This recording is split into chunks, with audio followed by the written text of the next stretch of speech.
Hi guys, unboxing po tayo ngayon ng lithium-ion battery. 51.2 volt, DL.07 na model. Product ng Dinis. Ito po yung kanyang mga laman, mga wires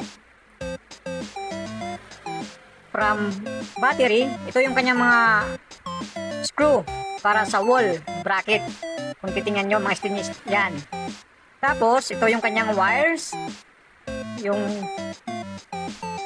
wires niya galing sa yan. Ito yung kanyang mga accessories, mga screw para hindi malaglag. Ito po yung kanyang manual. Basahin natin para maayos natin ma-setup yung ating battery module. Yan. Ito naman kanyang cable wire sa battery papunta sa inverter. Heavy duty yan kasi from factory yan.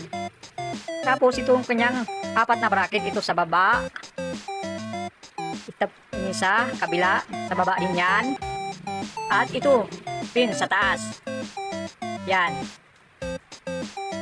Tanggalin natin yung kanyang foam na protect.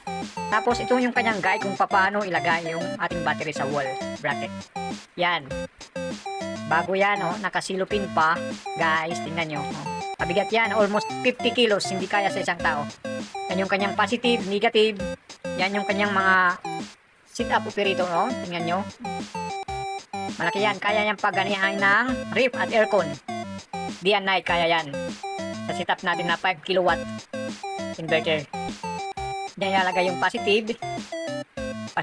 Negative yan. Yung red, automatic positive. Okay guys, thank you for watching. Bye-bye!